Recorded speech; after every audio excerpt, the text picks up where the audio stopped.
it's really not good at all. And yet some of these people, this is what they go through. um, Reflecting also on sleeping on the floor.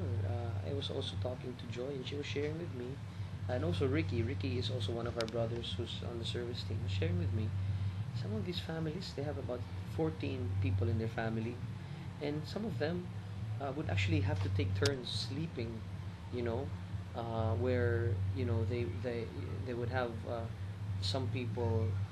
7 of them would sleep first 4 hours, then they would wake up, and then the next 7 would take over. So they'd have to shift sleeping, they call it.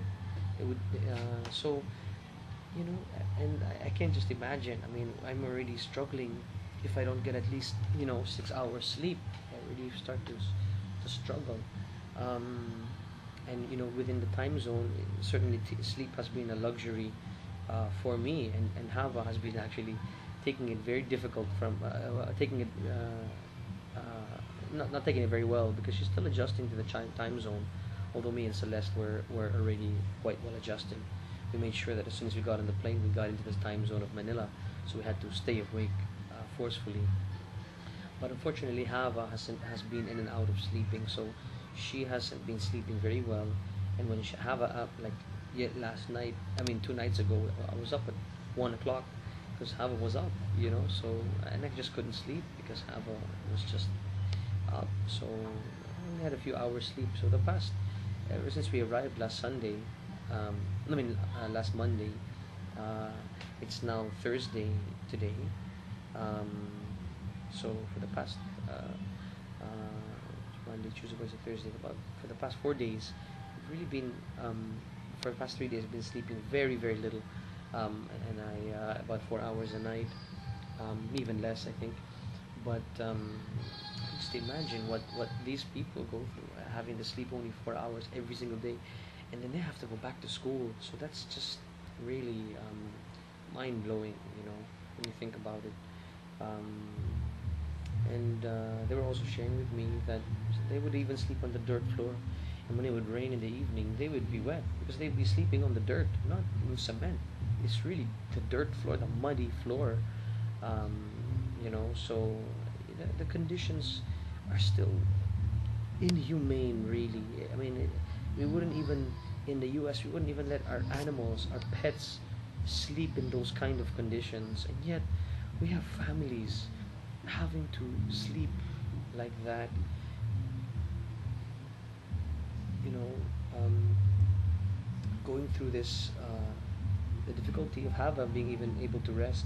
It really made me stop to think about that, and that even despite the fact that we have a roof over our heads, we're not sleeping on the dirt, we can eat more than 3 times a day because we have merienda and then morning break. We have water, an abundance of water. Um, Sometimes even the water, the they can't even have a bath because um, not the people, but the poor people can't even have a bath because it's just for drinking. I mean, they can't afford anymore for water, clean water. So, it's just really amazing what they go through, and yet, we think about, is it who's stronger? We think to ourselves that that we might be stronger than the poor are because but but what we don't realize is the poor are stronger than we are, because we would walk just a day in their shoes, and we would already just kill ourselves. Yet they go through this every single day of their life, and yet they are so relentless and so um, still able to smile and celebrate, and give you a smile. Yet imagine what their past must have been like. So, once again, uh, the continual the journey continues for me, for us here, as we journey together with the poor for this next 7 days. um, we really have a lot to be thankful for. So I hope if you're watching this, you would really um, invest really in the poor. Like I spoke about 2 days ago when we went to visit uh, Taguig. We need to invest the poor. We need to make the weakest and the most powerless among us, the strongest. And when we do that, we as a people can really elevate and rise up out of poverty together. But once, if there is ever, uh, a rich person and a poor person, whilst there's still poor people, we can never ever call ourselves a just nation. And this is an outrage and a crime against Christianity. It's a crime against humanity to allow the poor to exist in conditions like this while we just live in our own subdivisions, while we drive our two, three cars, while we think about how we're going to spend our weekends, which restaurant we're going to eat out of. It is really a crime, and I don't see, it's like Lazarus and the rich man, the rich king, who just didn't even mistreat Lazarus, but because he did nothing, the justice of God came swift. And it's a real reminder to me of the way I should live my life and the way I want to raise my family. So this is really, I've chosen to bring my family here as a way of being in solidarity with the poor, to really learn how to love, what the definition of love is, what does it really mean to love my neighbor. Because after all the youth camps, after all the Christian life programs, I really can say that I don't know how to love my neighbor, because before it was so easy to love my neighbor when I didn't have to, when I wasn't burdened by them. But this is really going to test my definition of even what love is all about.